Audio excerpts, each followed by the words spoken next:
Hey, welcome back to episode 6 of the Wayfarer podcast. We are back, and we have Jonathan back with us. Good to be back. Hey, yo.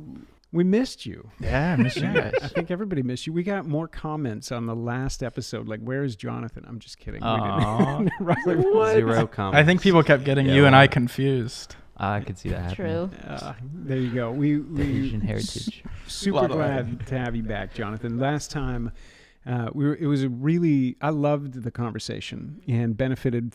I listened back a couple times and heard feedback from other people that starting in the cave, which is where our conversation was last time, and just the helpful frame that Plato gives, which has been over and over and over for so long, so helpful for so many different contexts. But for our conversation, it really locates us in that space that so many people feel, where they go, there's got to be something other, something beyond this, what I'm seeing projected in front of me, the material world. And there's that sense of longing that Lewis so famously wrote about, we've all experienced. So Jonathan, you weren't here. I want to give you a chance, like thoughts on the cave, just to catch us up. If you weren't here for last episode, you can go back, listen to episode 5, but catch us up, just thoughts on the cave before we make the turn out, because that's where Plato points and says, what if there's something beyond?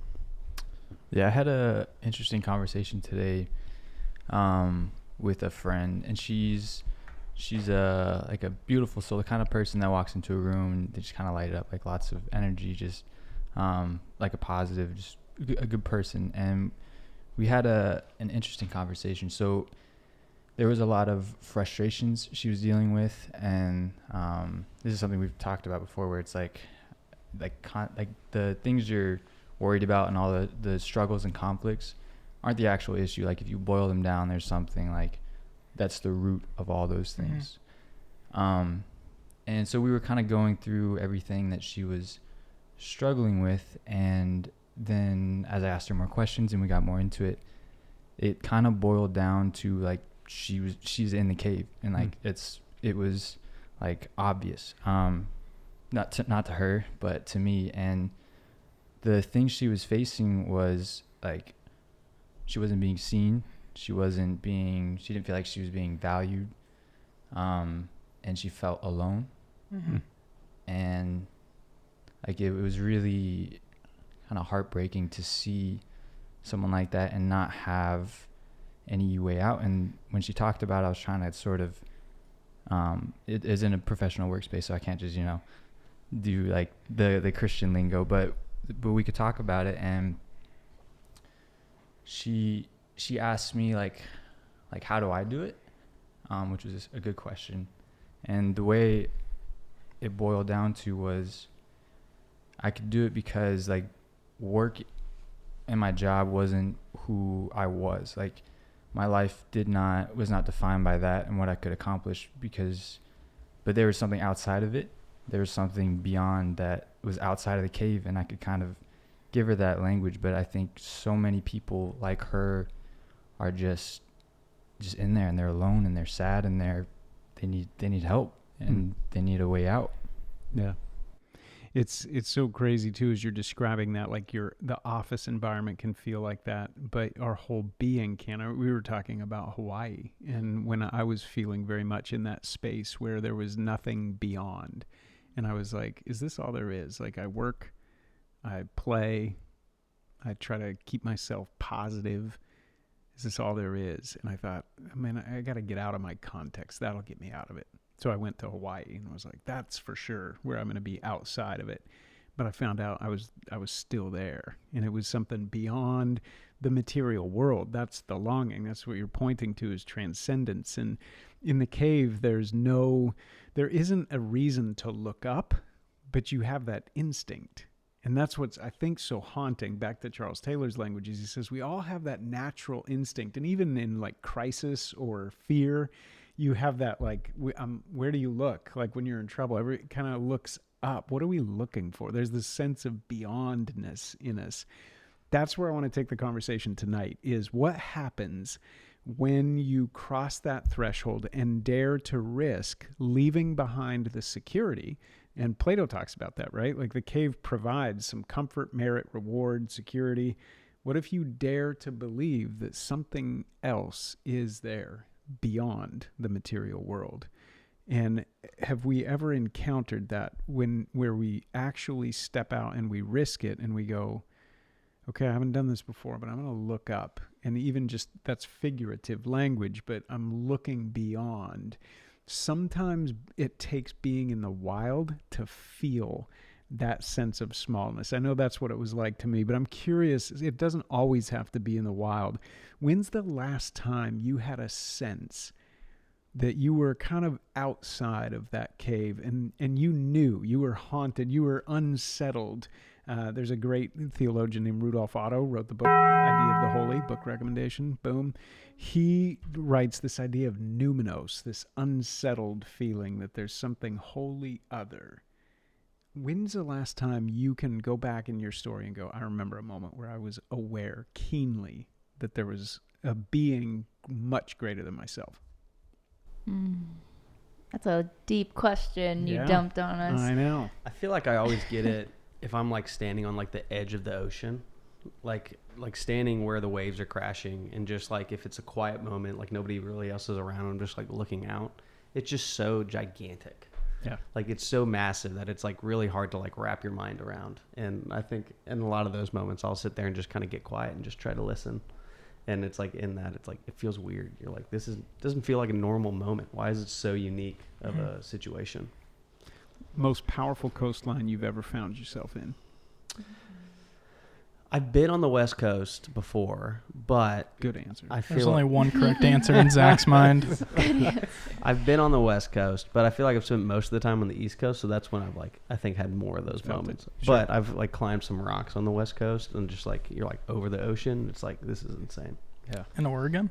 Yeah. No, I was in California. I'm going to come back to your experience because you just came back from the wild, and we're going to press into that. But I'm curious. And again, it doesn't have to be outside. There's times where you just have that sense. Have you had one of those? I was trying to think of it, and I immediately thought of the perfect instance, and it wasn't outside, but I have a baby nephew. He just turned 9 months old, and the other day I was just looking at videos of him that I had taken on my phone, and I just started crying because like I was just looking into his eyes in the video, and it's just this pure innocence and this pure joy, and that's it. Like it's simple, but it's so deep and it's so real and genuine.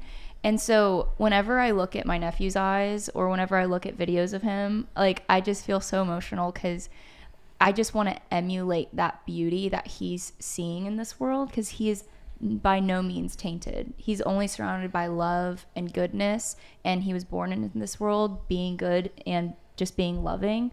And so whenever I look at him, shout out Chevelle, my sister, and Brandon. Shout out. Well done. I Friends just of the see a bundle of love, and I'm like, this was no incident. Like this was no mistake that this baby in front of me just appeared. Like so much more than just skin and bones, you know? Yeah. Miracle. And that's so interesting that like the power of an ocean can do that, and then this kind of the sublime innocent beauty of the most vulnerable life that we can hold in our hands, that was a made life by people. Like that does it, and that does it, like across the spectrum. Yeah. I got a spot on Bayshore.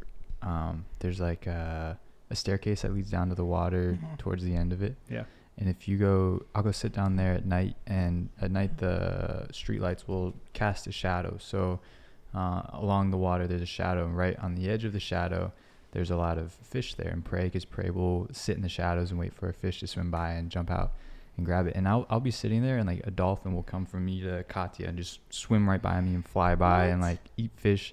The ducks will swim up to me. Like last night I was sitting there and I was like at the ducks, and it came up. It's pretty believable. And it was just like staring at me, and I was like but when you look at like these creatures that are just the most magnificent, beautiful things, and it's just a duck. Like we go out and we can try and make anything dedicate our entire lives to make like just a feather on that, and it wouldn't even compare. And these things are just, they're out doing their thing, eating fish. That always gets me thinking. Yeah. It is remarkable. I remember the first experience I had here in Florida, going out in the Gulf and seeing flying fish. I had never seen flying fish, and it was like early in the morning, the sun's coming up, and we're going way out in the Gulf, and there's just fish like flying up out of the water, and the sun's beaming through, and I was like, who makes that? Like, that's incredible. Riley, how about you? Unsettled moment. I feel like mine was kind of recent. I'd been thinking about switching jobs from my other job to a new job opportunity, and I remember sitting down and talking to a friend about it. And I remember we had a conversation about 3 or 4 months ago, and he had said something along the lines of, in 60 days, you're going to figure out what you want to change in your life, and in 90 days, you're going to make a decision on that. And I remember sitting down with him, just hanging out, and him telling me, like, just talking about the opportunities coming up, and him being like, did you know in 3 days, it was 90 days ago that we sat down and had that conversation? And that day, I just received a job offer, and I had been thinking about it. And trying to go through the motions of exploring that. And I remember when he said that, like, just like all the weight of like the world just like, whew. And I remember being like, just in all of like like, I don't think that's just a coincidence. Like, I feel like there's some sort of higher being controlling that and making these pieces move. And then for me I probably never even thought of that 90-day thing ever again after that night hanging out with him. No, sorry, friend, for that. It's okay. It wasn't Jared, but good try. But then just to feel all that like weight and pressure and seeing that happen, I was just like, whoa, this is big. I was like, there's definitely something to pay attention here and explore now. We'll start doing that to people. Hey, 90 days. 60 days, brother. Set a timer. I'll tell you what, it's providence, right? Like, we say that all the time. There's no coincidence. But I think when you do intersect with providence, it is one of those unsettling moments. It's like it's there in a baby. It's there in a creature. It's there in the vastness of nature. And it's there when you get a sense like, I'm not actually directing my life. There's actually a being that is orchestrating a symphony that I get to be a participant in. And that's pretty wonderful. And that's actually that's what I want to focus in on, because sometimes I think everybody watching and listening it probably has your own moment where you're like, no, I know what you're talking about. In the cave, it is that disenchanted reality that's just like, I'm manufacturing, or Nietzsche, willing to power, like Monday, willing Tuesday. And that's all I can do, muster. And then I try to create some sort of an ecosystem of reward that keeps me going. But I know that I'm made for something else. And that's literally the reality of human beings. We're made, and this is back to Otto, he says, you're made to feel that. That numinous, that's why we like kind of being scared sometimes. You like it. You're like, what is that makes us want to feel that? Because we're actually not made to be the most powerful thing. And when we get reminded of that, it's actually good for us. It's like it's a breath of fresh air. So that little bit of fright is actually a breath of fresh air. And it's a disruption that's right before wonder, right? On the backside of that is that capacity to wonder again and be like, and that's the first move out of the cave, is looking up, it's vision up. It's just, and it's not getting overly specific at first. It's just opening up to the reality that this was not all there is. And so I give myself permission to just pause for a second and go, okay, this story is way bigger. I'm curious for you all, like, even outside or maybe on the threshold of the cave, that capacity to wonder. Do you feel like we lose that? It's like, what wars against wonder in your day? It's interesting you say this, because I actually have 2 poems I wanted to share with you guys. I love poems. Let's go. I'm ready. I'm so excited. And 2 poems. You guys are so far behind, right? Okay, I won't say both of them, but 10,000 points. It's like I'm having a Zach moment, because all I'm doing is referencing them because they're kind of long. So one of them, Fern Hill by Dylan Thomas. And then the second, Ode to Immortality by Wordsworth. Wordsworth. Wordsworth. Say that 5 times. I know, Wordsworth. So both kind of walk you through like just growing up and how we all begin our life with the wonderment of a baby, kind of like my nephew. and how the world is just in vivid colors and everything feels golden and you feel golden. And as you walk through life, you feel like you are the prince of the land. And that was from Fernhill. But then in Fernhill specifically, Thomas walks the reader through life in a decline. So you start and you feel great and you feel powerful. But then as you finish your life, your eyes are open to the just bleakness and how time has been on a ball and chain on your ankle the whole time, and you didn't realize it until you were old enough to realize it. And Thomas was also an alcoholic, and he actually died from alcoholism. And so this was something he really struggled with. But then in contrast, Wordsworth wrote about his childhood and how it was beautiful and amazing. But as he grew up, he faced the same challenges that Thomas and that you and I and everyone here has faced, of how the world isn't as golden and beautiful as it was when we were just little kids. And he struggles, and this one's a really long poem. He's going back and forth, and he brings in analogies about God and heaven, and he's like walking through beautiful rivers and oceans, and he capitalizes the word moon because of how beautiful and glorious it is. But then he goes to the next line, he's like, but then my grief sets in and I'm so upset. And then and then I look back up to the sky and then I'm happy again. And so he's in this constant battle of the world is beautiful, the world is bleak. And I feel like I can strongly relate to that, because I mean, we're all always going on these roller coasters of, wow, this is like a moment on the water and the duck is quacking at me and the dolphin's in front of me. But then the next moment, we're like, I just got rejected by someone I really liked and I don't feel good at all. And it's all happened to all of us. I know it has. And then the next moment you're hanging out with your best friends and you're like, wow, I feel so loved and amazing.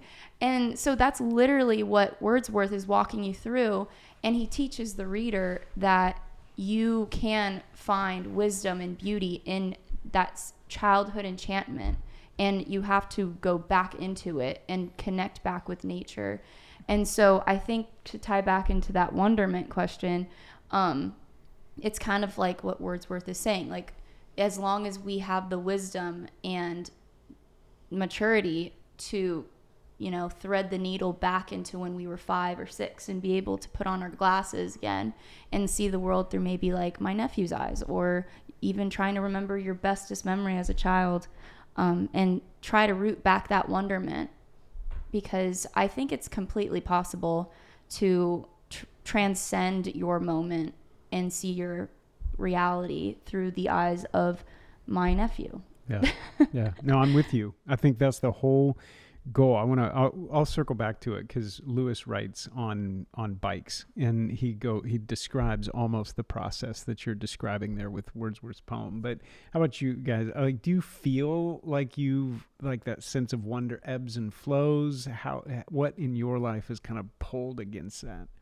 Yeah, I think it can be challenging because life is hard. Like, I think a lot of the times, like, life can kind of beat that out of you, of like, man, life is hard. So it's like, why, like, what can you wonder for? It's like we kind of shift into this survival, achieve, like, just like make life work a little bit more, rather than like, there's a wonder of it, you know? When I think that's like hard and something you have to actively work against, you know? And I think in our day and age, it's very easy to slip into that.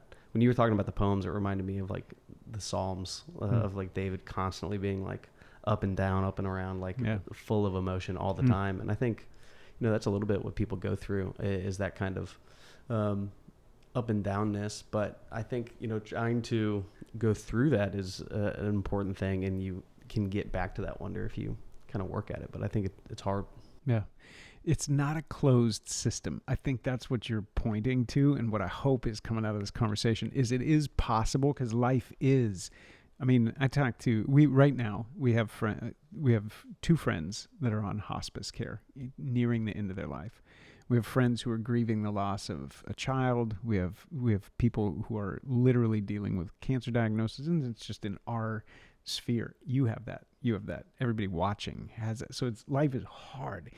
I think your point on the Psalms, what's so beautiful about that is you see in the Psalms, even when David is like in deep lament or frustration, he's dialoguing beyond, right? It doesn't circle back in on itself into the imminence of the cave. And so that even in the disruption and in the hard stuff, there's still this sense of you're standing in the storm and it's beyond you, and it provokes that sense of smallness that might be terrifying, might be frustrating, might be all those things, but what it's not is flat.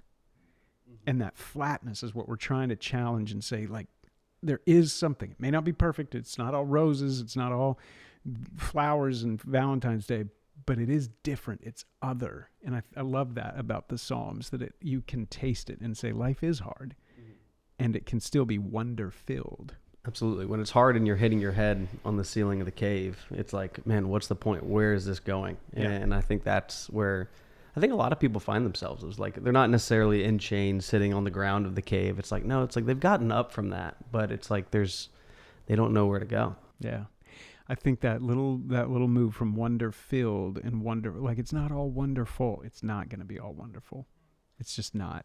But it can be wonder-filled, and what we mean by that is not a cheap sense of the word. So That's what G.K. Chesterton said. He was like, because we don't need dragons for people to like be fear of them, but to know that they can't be slain. oh yeah, Is that a book so reference? good. Yeah, get it. It's a quote. See that? We're all just Don't know throwing the them book. around. Jonathan, how about you? I mean, day to day, do you feel that sense that it may not be wonderful, but have you been able to regain or recover the wonder-filled reality? Yeah, the ups and downs I can relate with for sure. Like some days it's so easy just to be grateful and thanking God, and it's just like there's this joy, and then some days it's like, ugh, like I don't want to do anything like it. And but I think what you were saying earlier, like the calibration towards like a transcendent, because my struggle is when I get to those bad days, it's like the cave is calling back, and it's like, hey, you could just go, get a jewel or something. I don't know, whatever. Give me some fake dopamine, like A jewel. yeah, bro. Those things they'll help you out for 30 seconds. They're of the devil. 30 This is seconds. Minecraft, you're mining in the It's cave. of the devil. But yeah, I think that's the challenge. Like the gravity of going back. I forget what the original question was. Yeah, no, that's good. Well, I'm glad you mentioned the cave. We mentioned it last time. It yawns wide at the back. And here, watch this. We'll do this live right here because we've not talked about this broadly. But this conversation about cave to up to in to out to wayfare, like living in this enchanted space, we've actually partnered with a composer to write a symphony piece about this, which is going to be extraordinary. Last night, yeah, mind blown, yes.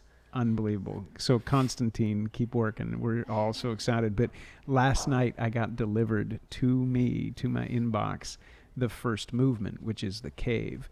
And there is this extraordinary sound of the yawning of the cave. Constantine and I talked back and forth about what does that sound like when it calls back to you. And when you hear it, it will unsettle you. Constantine, you nailed it. It was so good. So you're right that you have those moments outside, and there's something that says like back, right? And to stay in a posture to say, no, I would rather, and we had to fight through this. I had to fight this. I could be a king in the cave, but I would rather be poor in wonder, poor in a space where I'm in relationship to other, than a king in that flattened fiction. But it's tough. So if tracking in the conversation where we started, we were like, let's go on a journey. It's going to require shifting our posture, our perspective. We're going to do it together. And we got to leave something behind. And leaving behind that flattened fiction doesn't mean leaving behind all our problems and all our worries. No, they're still there outside, but we are different. And we have realized that we are not alone. And that's a pretty big statement first. Like, I am not the center. And there's a creator. We just listened to this beautiful song, The Maker, by Daniel Lanois wrote it, but Dave Matthews and Tim Reynolds perform it. And it's just, I'm not a stranger in the eyes of the Maker. That realization that there is a God, and I am not that God. Why do you think we resist that? Like we go, okay, I'm into wonder. I'm into this something beyond transcendent, but I don't know if I'd go so far as to name that God. What's that? What provokes that hesitancy in us? I think about Kanye West. You're speaking Jared's know. love language. I love No, Kanye. I think about Canceled. Kanye. No, and not in the way that you'd think, because he actually, and this is a crazy sequence of events, but he had come out with a song and that began like, "I am a god, I am a god." Do you know that song? Jesus. Yep. Yes. And then like a couple years later, he fully was canceled, got pulled contracts, got all this stuff. He put himself in this high spot, and he really valued his own words, and he really thought he spoke such wisdom, and then he fully got the carpet pulled under him. So it's like, I think Kanye, that's a grand scheme, like that's a big perspective, but like in our own little lives, and not our little lives, don't get me wrong, we all have big lives, but not Kanye Shout out to Short getting Kings. like billions of dollars pulled under us. In our perspective, like if whenever I put myself to a pedestal, I always find the rug get pulled under myself. Like always, it's a math equation, and so I think that kind of goes to there is a God and it's not me. And I think those carpet pulling situations are the perfect reminder to keep us humble and be like, oh, that's true. Thank you, and I should not be pulling my strength from myself. Pride comes before fall. I'm afraid Jonathan needs to hold Jared back. I think Before you defend Kanye, can I say one thing? I was going to agree with it. Too. Okay, then Go go. ahead. I was going to say absolutely. I think what someone like Kanye and all of us can go through is like the decentering of ourselves from our lives. I think is a very difficult thing to do, and I think a lot of people struggle with that, especially someone who's on stage with millions of people, and you can sell at the United Center in 7 minutes this year. Is he canceled? I don't think so. Anyway. But I think all that is like an important realization that a lot of people struggle with is I want to be the center of my own life. I want to make my own decisions. And the thought of a God interacting in that is very scary. Super scary. Yeah. We have this confession that we say like happens outside of the cave. And it's not even particular to like an Orthodox Christian confession, you would say. It's the most Orthodox Christian confession, but it can even come before you know what you're saying. And here's what it is. You are God and I am not. And it may be the most honest thing a creature can say is to look up and to recognize that unsettledness, that providential, like, I'm not the center. I'm not in control. And to take one step out of the cave is to just say, okay, there's something beyond. I know that. We all share that. Like the universal human experience, there's something beyond, right? Okay, what is that? Next confession. Is that a living being? Is it something other? Okay, well, what do we call that? Okay, you are God, whoever you are, and I am not. Can I make that step? Do you think it's possible to make that step and not actually know really what you're saying, but have the honesty and the sobriety to be like, I can say that can be an honest confession, and I don't have it all worked out yet, but I can start there. What do you think about that? Or do you have to work out all your theology before you're able to say something like that? I think it depends on how you're approaching it. I think if it's an intellectual exercise, you're going to really frustrate yourself trying to have the answer to everything and expecting God to just lay it out on a silver platter, like a big thesis. Shout out to our friend Nick, who's doing his thesis right now. Yes. If you better text me when you hear this. I'm not sure if he listens. He says he does. But it's like, I feel like people want those really written out explanations of every little thing and, really reject a level of mystery. And I think that kind of goes with like the rejecting of wonder in our lives, is the fact that there's a mystery in this reality that we live into that makes us wildly uncomfortable because we want to have all the answers, even though any worldview that you have has a level of wonder and mystery to it that you can't deny. That it's like, science doesn't explain everything. It's like philosophy doesn't explain everything. It's like there's mystery everywhere you go. And it's like, what mystery are you comfortable with? And people become very comfortable rejecting the God mystery about the Christian faith, even though it seems in a lot of ways to line up. Yeah. Thoughts on that? We say we're in the post-Christian, but now post-secular age. For sure. And that's what I've found with people that I talk to that don't believe in the God of the Bible, but they believe in something, and whether it's Hinduism or it's crystals, there's most, I find most people will say like there's got to be something, and whether I heard someone say like I think there's something, but I don't think it's a personal being, but there is many options. I think you have to have that possibility to say there has to be room for something for you to then find your way to God. And Zach, I'd be curious, out of all the stories that there are out there, why would you say Jesus is the story that you believe? Yeah, that's a great. Wait, two things. Let me answer that question by affirming what you just landed on, which is you have to make room. And I think that's what I hope this conversation is provoking for everybody who's tracking and like, I think I'm with you that there's something beyond the cave. And I'm willing to make room outside and say, okay, I'll look up. I don't know if I can name what I'm looking to or who I'm looking to, but I'm willing. If that's you, I would say, just know, like, I think you're right. Like, your instinct is the universal instinct to look up. Beautiful, right? And we say, like, keep going. And that's how I would answer that question is, and I would answer it by this, like John chapter 9, beautiful story it's the now I see like moment where Jesus actually comes to a person. And John's whole gospel makes this incredible claim that the invisible God, this other that's universal, that all of us can agree, like there's something, and we get a sense like, and I think that would be love. Like if we could all agree, like what would it be if something was so perfect, so that it could create that beautiful child and that beautiful ocean and that providential moment, and like what would we call that? Love. And I think a lot of us would be like, yes. And what the Christian confession is yes, you're right on that.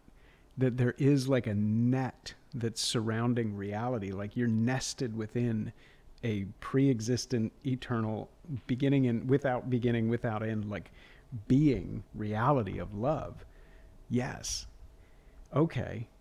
Is that knowable? Is it possible to come in contact and have that be anything other than just pure mystery or pure ineffable wonder? Well, the Christian claim is that longing for us to know is actually made, we're Colossians said we're made by him and for him, that the longing isn't just to universal, it's to be particular. And what happens in John chapter 9 is it becomes personal. And there's this great St. Francis of Assisi quote that says, the one that you're looking for, the one you're searching for, is the one who's searching for you. And what I love about the Christian story is if God is that loving, if God is love and God is that loving, then would God come to those who he loves? And if that were to be the case, what would that look like? And I think this is where Tolkien, Lewis, they all wrestled with this and were like, what would that love look like? Well, it would be a love that would be willing to lay its life down. And we've seen this in myths and stories and heroes and all these great echoings throughout history. And Tolkien was like, it's as if that story is true and we have seen it. Well, who? In the person of Jesus. And that's for me where it's so strange, because you go, the mightiness of the sea, the wonder of eternity, like could you meet God?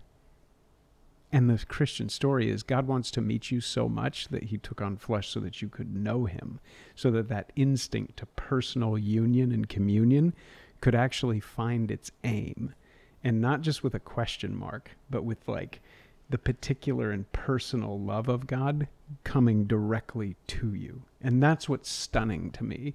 And no other religion makes that kind of specific claim, which is why Lewis again was like, listen, that claim is either so brilliant and incredible that it's of infinite importance, or you should strike it from the record. Like, get that as far away from you as possible, because it's going to disappoint you. If that is not true, then A, that's so heartbreakingly crushing, and B, whoever claimed that If that is not true, right?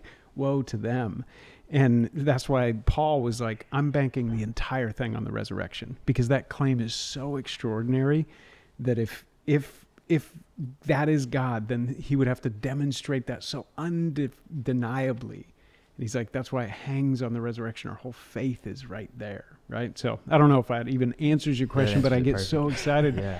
Because Lewis, right? Like, it's of infinite importance. Mm-hmm. And that's why we say the vision is Jesus. Like, I think that impulse, like, look up. There's something beyond. And when you go, that something beyond is actually come really close to you. Why? Because that something loves us. That's, yeah. What'd that provoke in you? Most beautiful story ever told. Yeah. It really is. Yeah. I love that. Yeah. That's good. Paul says we're to be the most pitied if it's not true. That's Which right. is insane Yeah. to think about. Yeah.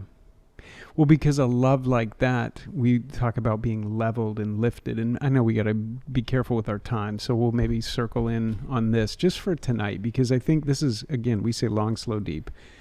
We're not just having a conversation for the sake of having a conversation. We want to like walk this out together and not just look at these things, but say like, okay, if this is the story, what does that do? What's the invitation on the other side of that?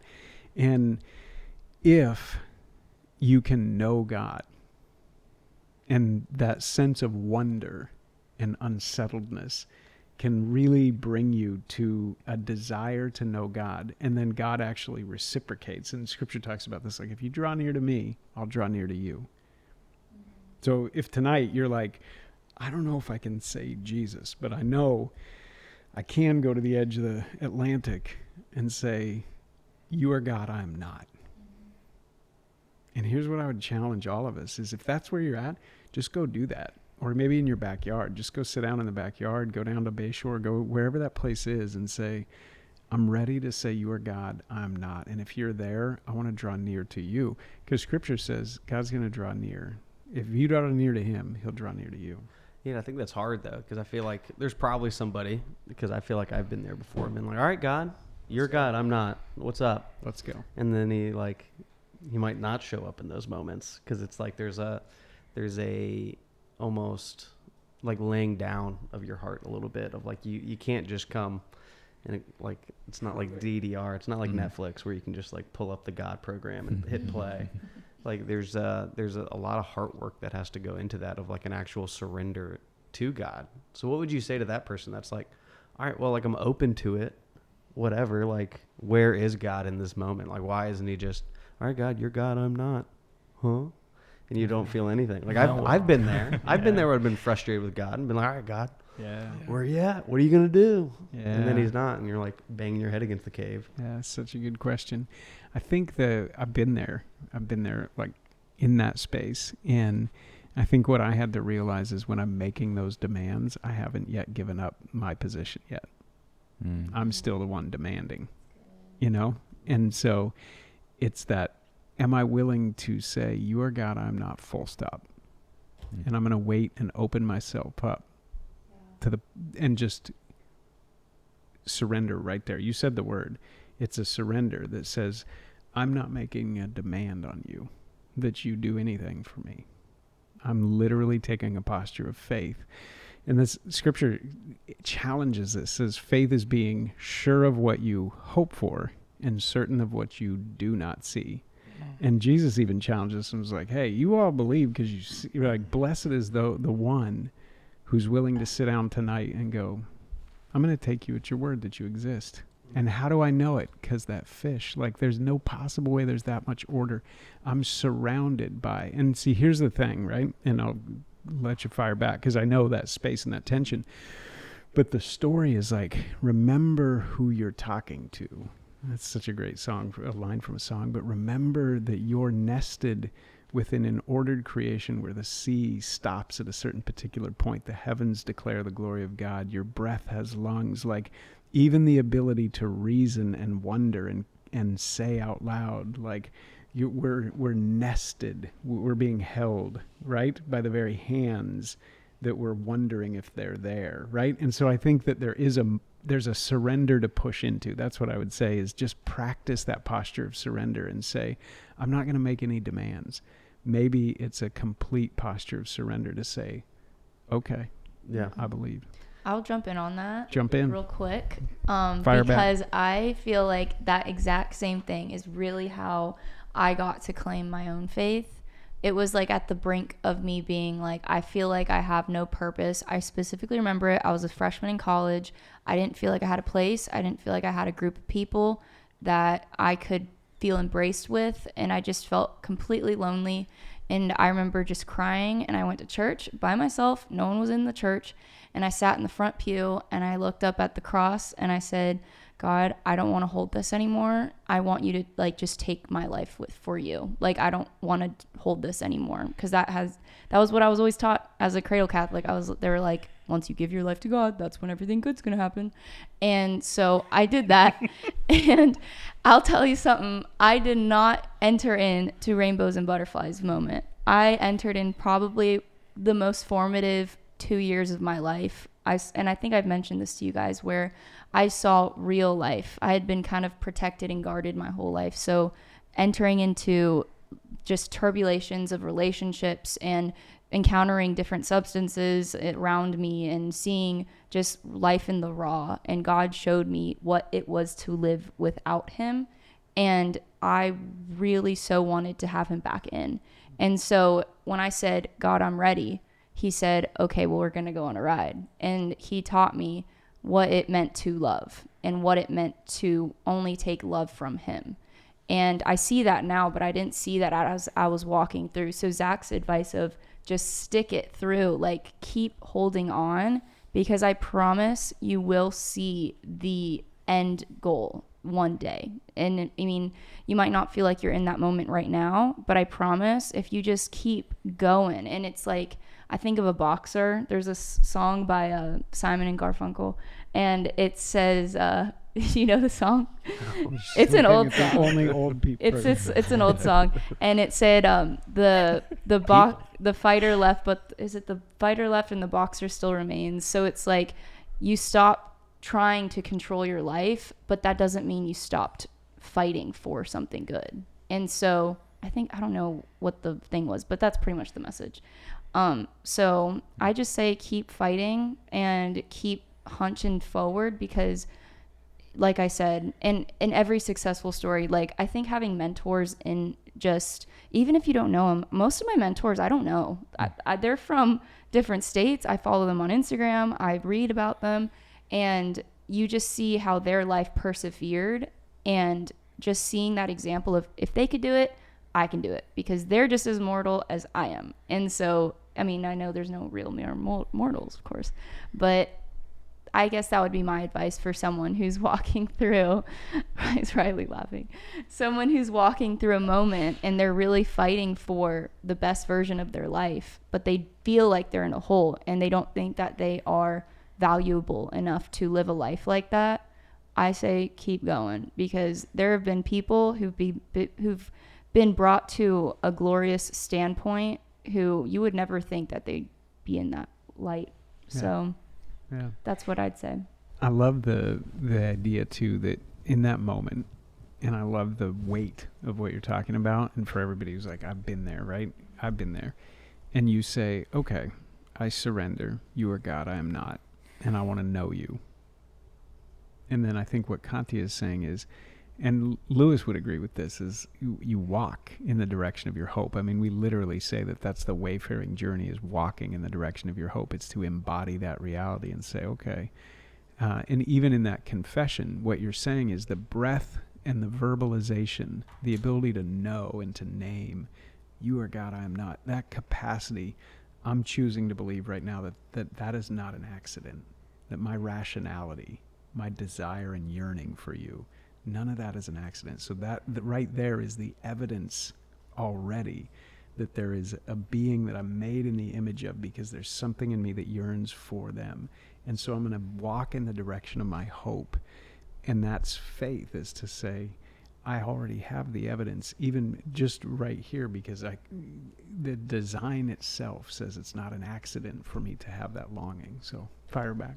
Yeah, no, I mean, I'm not firing back, but I think like the step from in the cave to out of the cave, it feels like only a step, but it probably feels like a marathon to a lot of people of like trying to make that and just trying to think through that process of the person who's pretty satisfied with their life right now. Because I have friends who are like that, and maybe, you know, there's varying levels of truth of like how satisfied they really are, but I'm like, well, I like my job, like I'm doing this, I'm in a relationship, things are like going smooth. And I mean, I guess probably some of the initial things that you'd push them on is like how fragile all those different aspects of goodness that they might feel in their lives and how easily those can be taken away. But like, what would be the other guidance of that, of like someone who's in the cave who's like, well, I want to know it's true, but like I don't necessarily feel this deep dark hole of a pit in my soul that like we're maybe describing sometimes when we talk about the cave.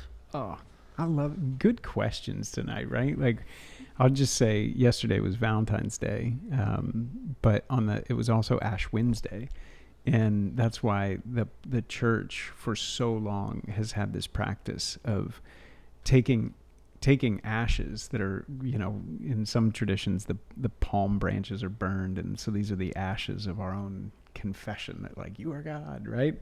And even that can be so frail and fragile, but the confession and the invitation for Ash Wednesday is to face the two things that we don't want to face. This idea that our mortality and our brokenness. And we put up this image yesterday, Carl Spitzweg, of this clown that's in a prison cell. And there's this moment of carnival has ended, and I'm reckoning with the reality that there's a reality beyond carnival, right? And I think that idea of mortality is the thing that we can avoid it, we can mask it, we can outrun it, and that's where I'm going to the very end of it, because I had the you know, run for pleasure and enjoy and spend and all the things. I experienced all that to try to prop it up, but I was still haunted by the thing. I think what Ash Wednesday does is say, hey, bring into the light the two things that are pretty disruptive. I'm mortal, and I'm not perfect. And can I look at that? What do I do with that, right? And that starts to provoke these things and these questions. And you go, that longing for something beyond even death, what do I do with that? Because I have that in me, right? I know I was not made to die. What is that? What is a longing beyond that? So I would say for everybody, you can be pretty comfortable, but your intuition was really, really right. Like strip away. Like job, that can go pretty quick. I think we've seen that. Jared's like, yep, I'm watching the light on that one. Yeah, job can go quick. House can go quick. Love can go quick. All those things can be pretty fleeting. And then all of a sudden you're like, okay, but I still have. And then when Ash Wednesday comes and goes, yeah, your life is like the grass. What do I do with that? Oh, and then pretty soon now you're haunted in the cave. Christ also said it's harder for a rich man to enter the kingdom of heaven than it is for a camel to enter the eye of a needle. And I think like he sort of lived that out. Like the people that he went to are the people who were broken and who needed God. The people who had everything weren't looking for him and didn't give him the time of day. Yeah, I think I'm just grateful we get to have conversations like this. And I think the cool thing about this space and the journey out, to your point, is it's a marathon. It's a way. And it's not just like as a light switch of like propositional answers and you're like, oh, well, good, flip the switch and go. That's not the suggestion. It's the courage to say like, I'm going to follow that haunting, that thing that provokes. I'm not going to try to suppress it or hide it or mask it anymore. I'm going to risk it that this, whatever's beyond that there's a fullness there and I'm willing to risk it. And if I want to go in that direction, it's to confess that I'm not the center and there's something beyond me or someone beyond me and I want to know them and I want to go in that direction. So if that's you, that's the wayfaring journey. We're going in that direction, but we don't know it all. There's mystery up ahead. Riley's jumping in. Yeah, I don't know, when you said the light switch, my mind went to that one Drake song where it's like, I just flip the switch and he flips the switch. But if you think about the song, he flips the switch on and then back off.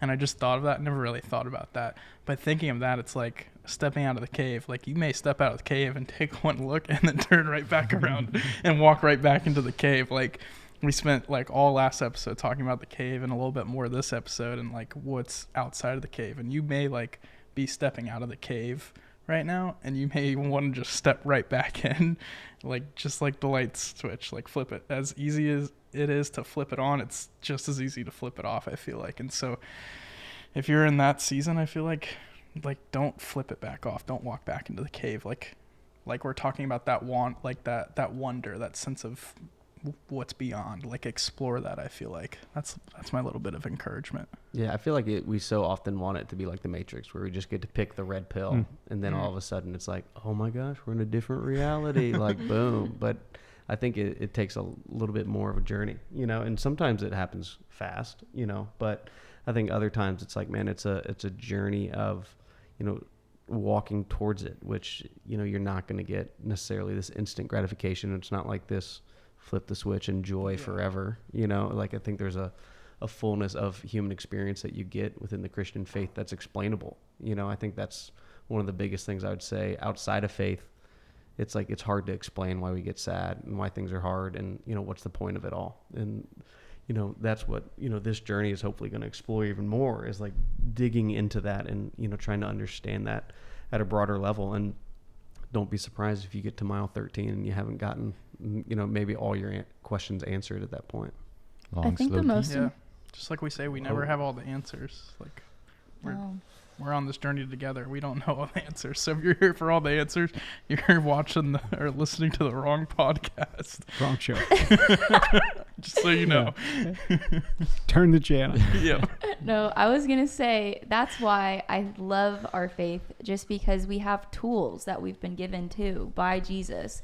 He gave us the church. He gave us the Bible. He had the Holy Spirit went through people to give us the Bible, but specifically the church, because I think it's very important to have a community of people that help you and encourage you. And I think we are here to help encourage people, and I hope that we would give some answers to people that are listening. No answer.